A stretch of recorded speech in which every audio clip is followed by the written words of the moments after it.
Good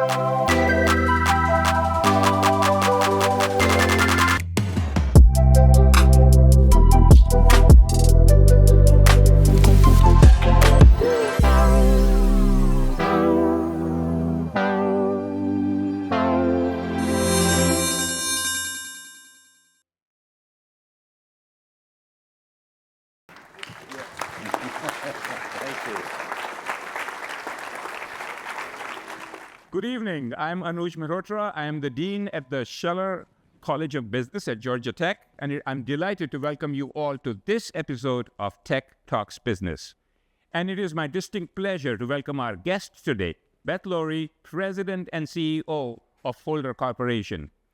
I'd also like to have a special shout out to all the women in business, young professionals, members who are here today with us today. But Beth, welcome. Welcome to Tech Talks Business. Let's jump right in. Okay. I heard that you had an internship in medical, in some medical field or medicine at some point. Can you please connect me on how medicine is related to construction? So I didn't have an internship in medicine, and that's probably good for humanity.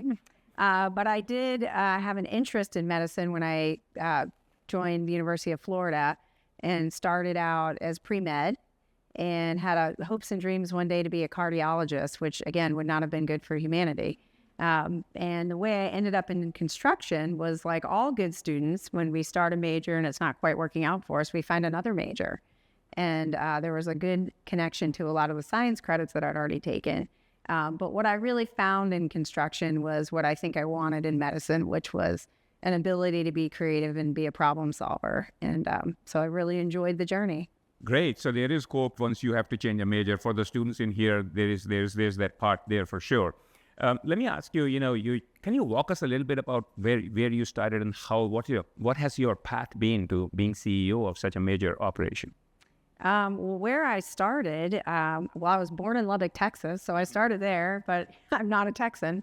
I spent most of my childhood in the Northeast, went to the University of Florida.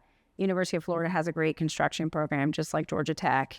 And Holder was a thriving company at the time, really kind of coming off of what was kind of a downturn and a really big slowdown in hiring. And so I was very, very fortunate in 1993 to be the only intern that Holder had at that time. And it was just a really unique opportunity. I knew nothing about Atlanta, Georgia. I knew nothing about Holder construction. And it was really, really neat to come to Atlanta in 1993 because for those of you who were around then, it was a big building boom for the Olympics. And there was a lot of momentum happening around building up for the Olympics. And so I had no idea of what that meant, but I did get to be a part of something really, really cool. Great. So I think it all started right after I left in 1992 from Georgia Tech. So that's why when I returned, it has been a huge difference. And to look at Atlanta now. So I think Holder celebrated the 65 years in business and Founders Week just some time ago. So tell us a little bit more about Holder. What kind of construction projects you are involved in? What do you do overall? And give us an overview of our company as well for those of us who are not as familiar. Sure. So, so Holder Construction was started in 1960 by Robert M. Holder, who's still with us today, 94, going to be 95 this year. Amazing, amazing man. And headquartered here, and we have offices today in 8 different locations, including Atlanta. We're a large commercial construction company. We don't do land development or any real estate development, just pure construction. And today we'll do about $10 billion in construction this year. A significant amount of that, 60 to 70% of that is in data centers. That's just kind of where the world is today. We can talk about that a little bit later, about all the great things that you're inventing here at Georgia Tech or going into some sort of data center somewhere. Most of our work is spread across the country. We do quite a bit of work in the aviation sector as well. We do corporate and commercial office buildings, higher education. We built the Scheller School of Business. Thank you. Yes. Thank you. So we've had just a tremendous success here in Georgia, but across the nation. So let's actually get into the data centers. But before we do that, we know one of the trends has been in construction to build all these data centers. What are some of the other trends in construction that you are seeing, and how is Holder Construction adapting to those trends?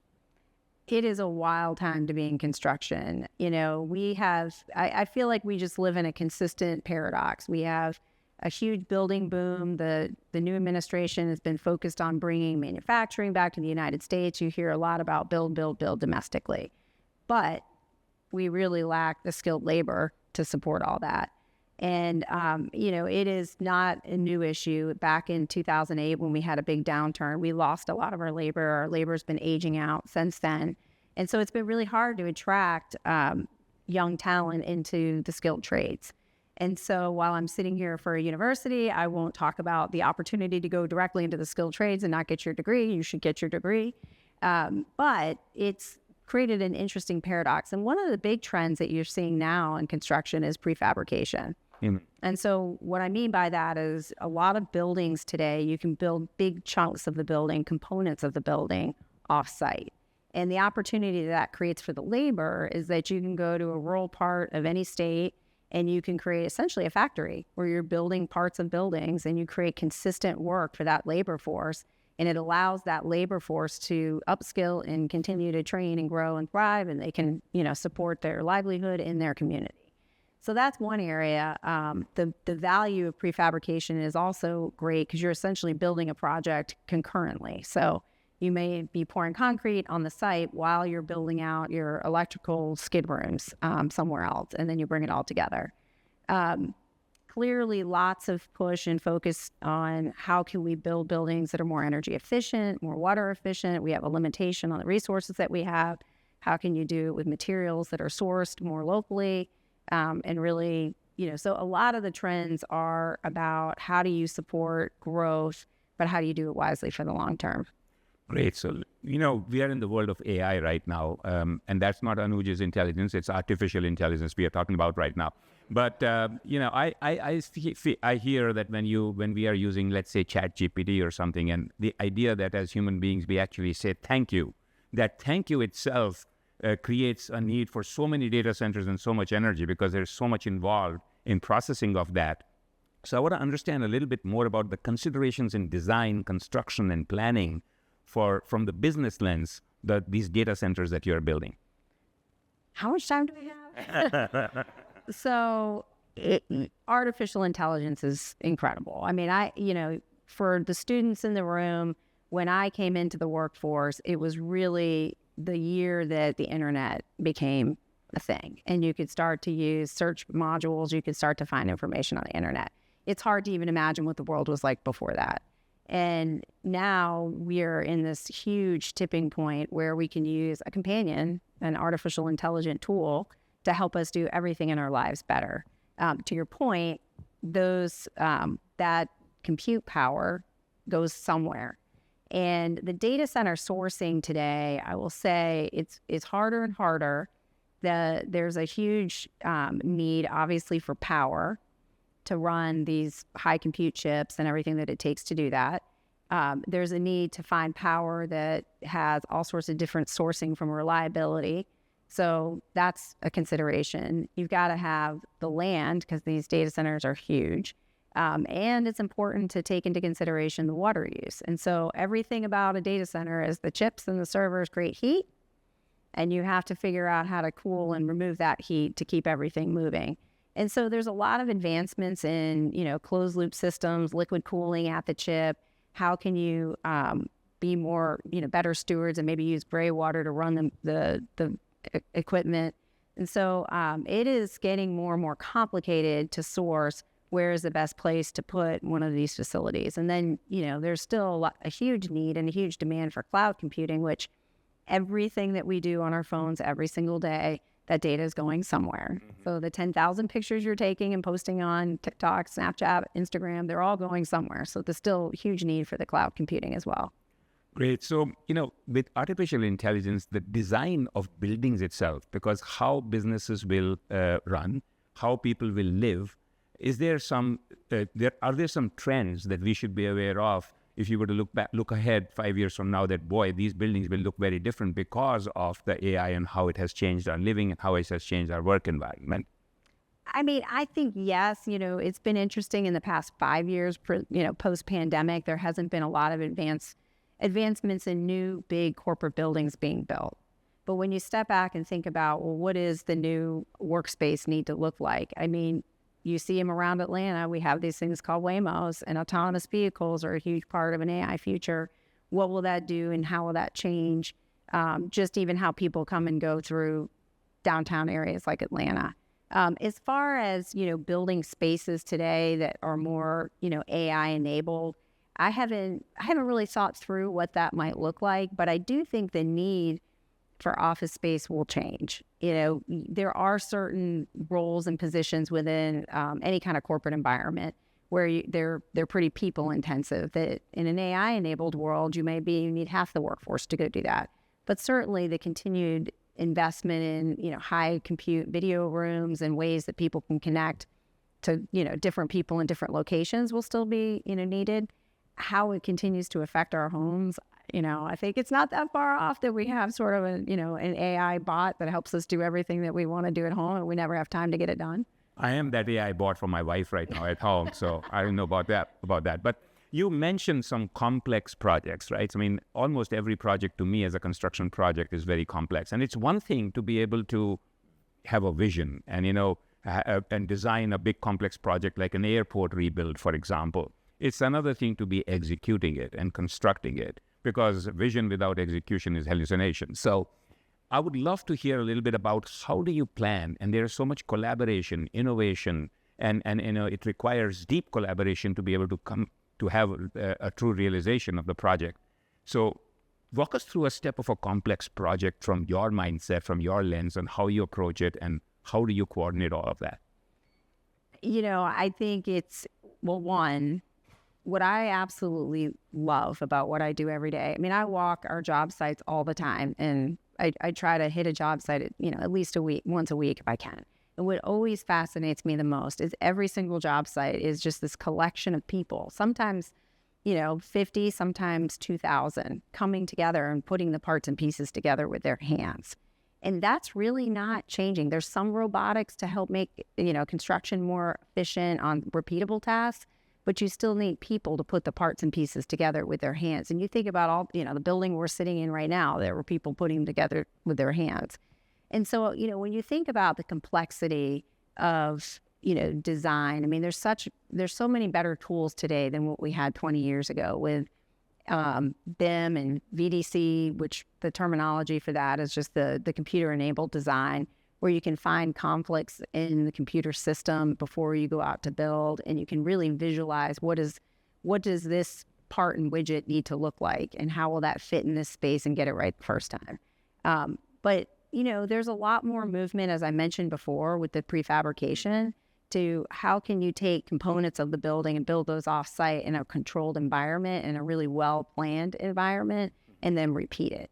We're doing the airport at Hartsfield-Jackson, the Concourse D, which has been in the news. It's really, really neat. We're building the components, the main structure off-site, and then in the middle of the night, we wheel the components of the building across the runways. And so you're taking so much labor off from, being in the airside part of the airport. So it just takes a lot of really smart people to come together to plan and then use these tools to get it done right. So as you know, being a parent of a Georgia Tech student here, we have no doubt of smart people at Georgia Tech. So lots of smart people. You can get that part here. So, I always like to, in this world when things are changing so fast, and you are CEO of a major corporation here and major operation, culture, I have found, is very important for most CEOs. So tell us a little bit about what is important at Holder Construction in regard to culture, and how do you define that?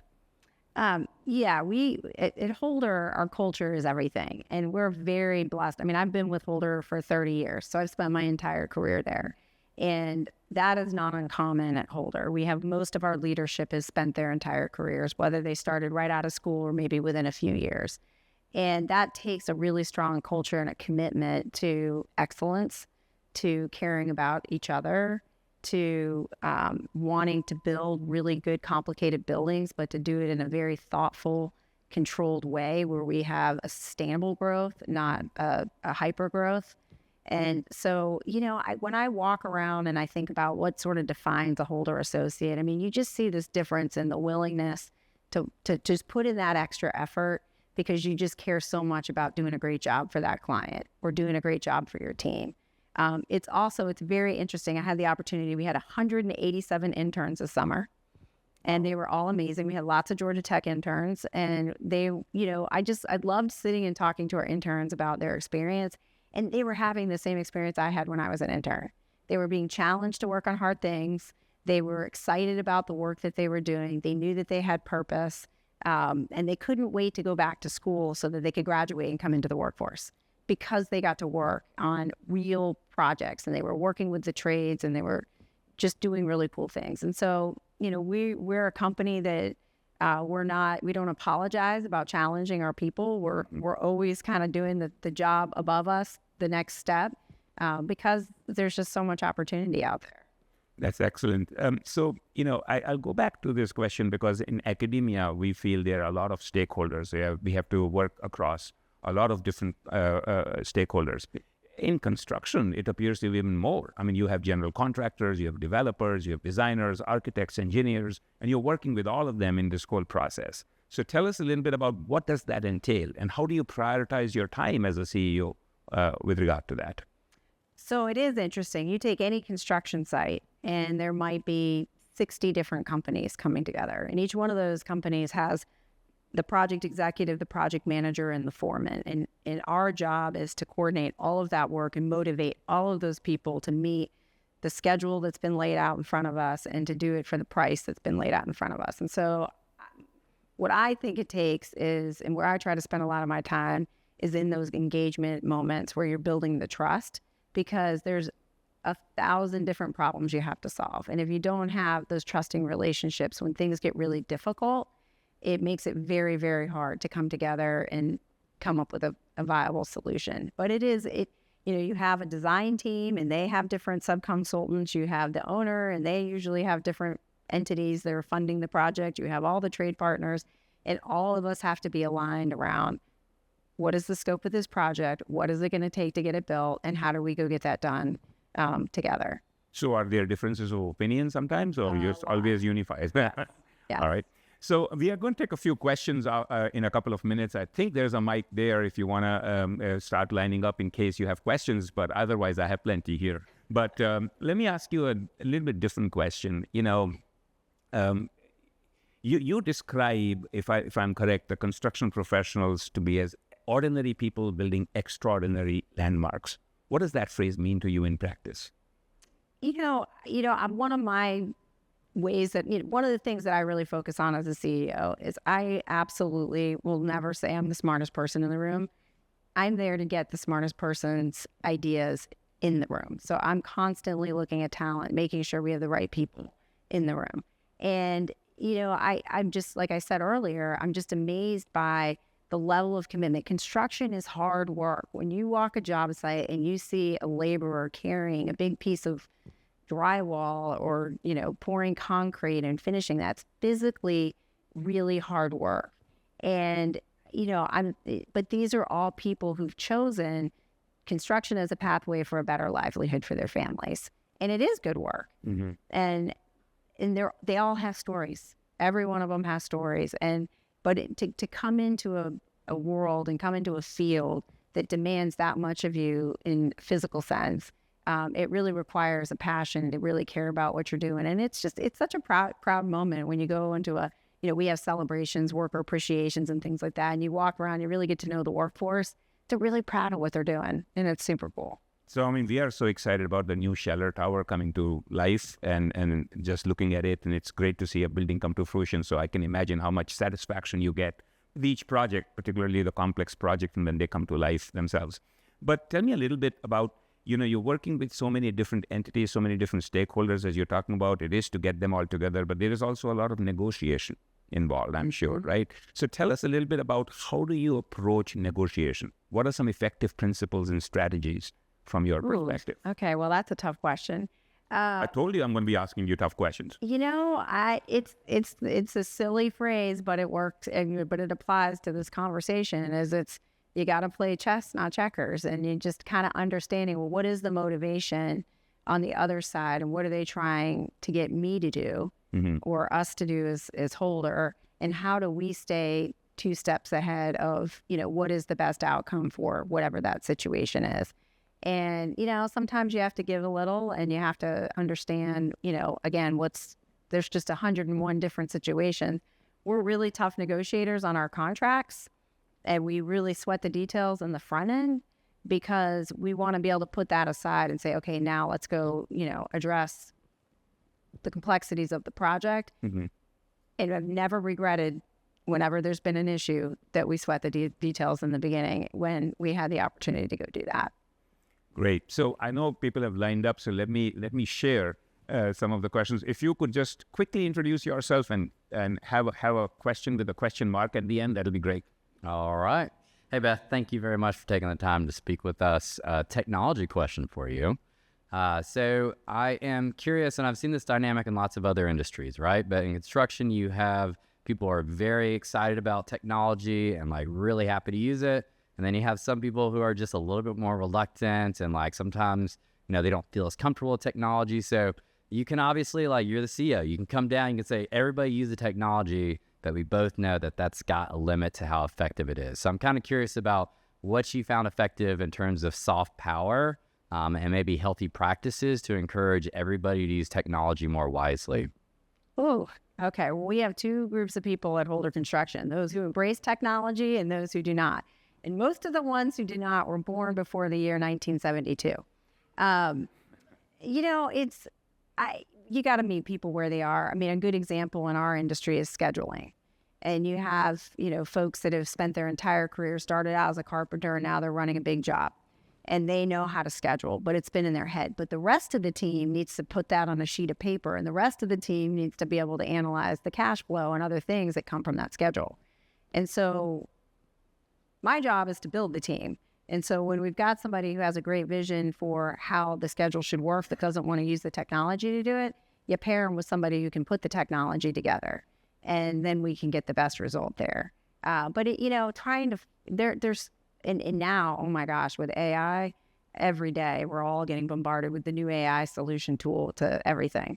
And we try to be very wise about how much technology we use, and we always make sure that cybersecurity is at the front of all of those decisions. And so sometimes, you just, again, you have to kind of pair up the both people with that. Thank you. Next one.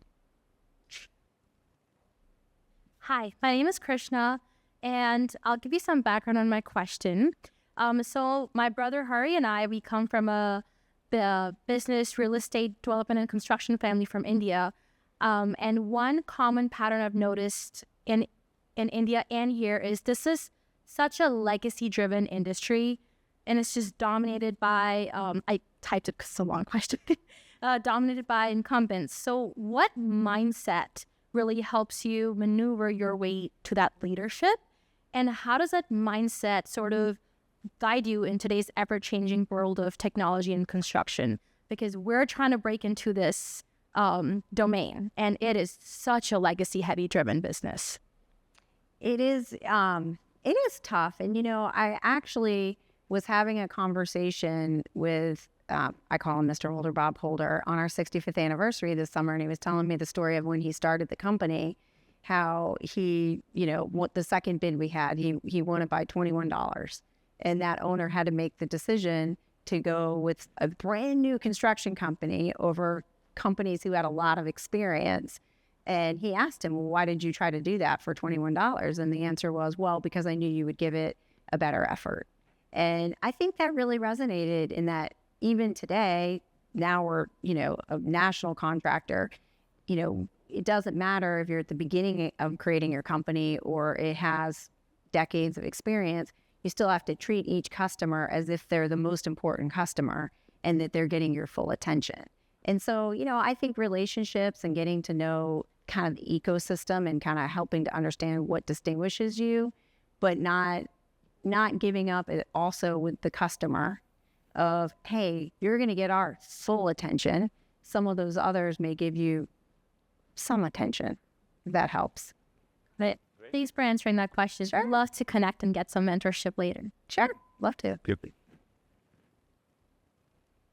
Hi, good afternoon. My name is Nicole. I'm here with my group, Women in Technology. Shout out to everybody here. Beth, I had a question. As somebody who's trying to pursue the MBA here in Georgia Tech, I know that the topic of women in business is very important. As somebody who worked in the construction industry here in Argo Design and Build in Atlanta, I wanted to know, how do you navigate the space, that male-dominated industry, as a woman in business? It's interesting. So, I have been very, very fortunate. Again, Holder's like the one company I know. Tommy Holder's in the back, and he's been an incredible mentor to me. There he is. And, I didn't focus on what was different. I focused on what was similar and how sure, I've had to work really, really hard. I'm a mom. I've had, lots of other life things that I've had to carry in my backpack along the way. But I just, I really never focused on being a woman in construction. I just focused on being a professional in construction and relied on the relationships within the company that it took for me to learn what I needed to learn. And in construction, I spent a lot of my time in my early years learning from our superintendents because they were the builders out there putting the parts and pieces together, and they taught me a lot. And later in my career, they're the front line. And I have found that those relationships have been extremely valuable for me as a CEO to know, how are we really doing? Are our teams really thriving? And, it just took that time to build those relationships. So I think in any industry, one of the best things you can do is go figure out who your frontline worker is and understand what they need and what they need to make sure the company is successful, and develop those relationships early. Awesome. Thank you so much. Hi, Beth. Thank you. My name is June Choi. I'm a first-year MBA student here at Scheller. Thank you, Dean, for being a great host. My question's on kind of general mentorship and taking advice, especially given that you've been at Holder for 30 years. I know one of the things in my previous job, I worked closely with the EVP of my company and taking advice from him. But as I'm thinking with all the changes that's happening generation to generation, and the fact that you've lived through the .com bubble and now you're kind of seeing something similar with AI, would you say a lot of the advice you've gotten have really transcended over different periods, and maybe some don't quite apply because you're receiving it from executives who've lived through a different generation? And what has that been like as you've progressed through your career from different positions to ultimately get to where you were at? I would say I learned so much from people at all different stages of their life and stages of their career. And I've always been just a very curious person. In everything that I do, I'm just very curious. I always want to understand, even if I have a really divisive difference of opinion with somebody, I'm like, well, why do you have, where did your belief system about this topic come from? And so that curiosity has never really made me put people into buckets of whether their advice is valuable or not. It's just, part of the journey of, wow, this is interesting. We're having this conversation today, and this is applicable to something that I'm actually going through right now. And I just think it's so great and important to have different mentors, and also to be a good mentor of others, but also to be a good mentee, right? If somebody is mentoring and spending time with you, really being thoughtful about how you're using their time and what advice you're really seeking to get from them. Thank you. Hi, Bev. I just want to say I really admire what you're doing with Holder Construction and the impact that you're making on Georgia. I wanted to start off, I just had a quick question. And with Holder Construction managing multiple sites, how do you currently streamline pre-employment and compliance processes so that the projects aren't delayed? Sorry. I don't know that we have a process to streamline employment practices, because we so believe in our people. We just have to get it right. We're just constantly out there looking for the best talent. And so we're not taking any shortcuts. We're very, very focused on, continuing to have a thoughtful recruiting process. We just have a lot more recruiters today, and we do it in a lot more locations to make sure that we get a good wide pipeline. Awesome. Thank you. Let's take two more questions. Okay. Thank you. Not from you, but from the other. Okay. I'm sorry. I didn't introduce myself. I'm the CEO of Go-To Screening Solutions. It's a drug testing collection site in Marietta, Georgia. That's cool. Awesome. Yeah, thank you. Thank you. Good afternoon or evening, Ms. Lowry. Robert Ed. I'm a graduate student here at Georgia Tech. I'm also a retired contract officer from the Department of Defense. In fact, I was one of the PIOs of the construction of Walter Reed with Clark Construction. One of the things that I have two questions. They kind of align with each other. How do you utilize emerging technology to help the process of managing your subcontractors with change orders and modifications? Secondly, how do you think the emergence of AI will help to design using BIM technology as well as reducing your carbon footprint? Well, that's a lot packed into that. So we have our own project management system that we developed called Helix, and it's very thoughtful and built around kind of how we manage the construction process that tracks all the change orders and can manage the RFIs and all the processes of construction. How that can be streamlined with AI, I am very excited about smart people in this room and that work for some of our big customers to really help us build AI prompts and bots that we can go look across all projects and validate costs and see what things could and should be. And if being able to look at the drawings and study to see if this change is valid and what's their estimate and blah, blah, blah. I do think that is probably within the next 18 to 24 months where AI will absolutely be able to help streamline that. How it reduces the carbon footprint, that part I can't answer. That one's a hard one. Thank you. Uh-huh.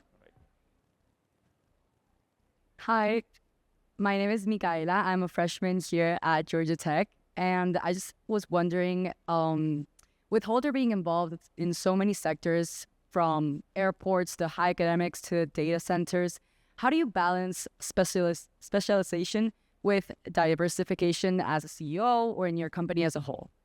It's really, really hard for, right when you're looking at the book of business and you're building your backlog, you kind of have to look at the market. And it would be great to be able to just have a crystal ball and say we're going to have a perfect pie chart of the breakdown of our projects, but the world just doesn't really work like that. And so it's very interesting how the construction cycle is right now. While construction is up in a lot of areas, it's actually really down in other areas. And so the overall construction market is relatively flat right now, but it's extremely high in data centers. And so for us, we just sort of balance and look at, of our customer base, 95% of our work is with repeat customers. Of our customer base, what are their needs for the next 24 months, and how do we make the best decisions today to support them with the capacity that we have? And we just have to kind of, manage and understand what are the trends in the markets. It's been very difficult in construction with the interest rates and everything else, and it's slowed down some other types of construction. And so it's a little bit of an interesting market for us because we have so much experience in data centers, and that is, exponentially higher than other parts of the market today. Great. Thank you so much. Let's take one final question. How's that, the lucky woman? Thank you for hearing my questions. I'm the new chair in building construction. And Good to meet you. what an excellent example for tech talk business. I really like your perfect representation for that. So for the students, hopeful new ones, and you hinted to it a little bit that construction is a hard work, labor business. But if you study construction science, is it tech? Is it business? How would you quantify? Are you a business person? Are you a tech person? Are you both? Can you balance it? Give us some insight of the path that students could take when they study construction science. Sure, and I'll throw one more in there, engineering, right? We're sort of the jack of all trades in construction. You know what? The day-to-day work of a construction manager for a general contractor is truly project management. And it's having the really strong ability to problem solve, make decisions, keep things organized, and have a plan and execute that plan. And so you have to understand architecture, you have to understand engineering, you have to understand the business side. And really, you're kind of truly the jack of all trades. And so for students, I would say in the construction science program, the best of them will go out and get some work experience and do some internships, but also just get that exposure to all those different disciplines and understand the intricacies of how the stakeholders all come together on a job site. I love how programs like the one at Tech really work together with all the different design entities to really do some capstone projects and things together, because it's so important. And we are actually working at the College of Business with the College of Design we've just launched a real estate minor, and we are hoping to graduate more students both in real estate and construction industries overall. So definitely we are going to provide you more talent. Let me ask you one final question. I know Holder Construction is actively involved in the community. Give us an example of one particular achievement in that that you're very proud of. Whew, wow. I mean, we do so much. Tommy he just finally is the past chair of the Children Healthcare of Atlanta board, but they just built the most incredible children's hospital, I think, in the country. He's allowed me the privilege to be on that board next, and so it's really cool to see that work. That's a huge accomplishment. I mean, this is such a neat city because so much of our business community comes together to make things happen. I'm personally very involved in a lot on workforce development to help create more equitable jobs and economic mobility, which addresses homelessness, which addresses crime. There's all sorts of different ways that you can support the community. It's so hard to put a stake in any one entity, and it's really neat to work for a company that we were founded on civic community engagement. And, Bob Holder was a legend in that. Tommy continued that, and I certainly will continue that for future generations. And so it's really neat how things happen in this city, and I'm very proud to work not just with a company that commits to that, but really with a lot of business leaders that commit to that. Great. Well, thank you very much, Beth, for joining. It was such a great conversation. Really enjoyed it. And thanks to Cisco for hosting us here as well. Thank you very much for this site. And I'm delighted to invite you to the next session in Tech Talks Business Series on Tuesday, September 16th. We will be in New York City, and we will be joined by Stephen Squeri, Chairman and CEO of American Express. We hope to see some of you there then. Thank you very much again. Thank you. Thank you.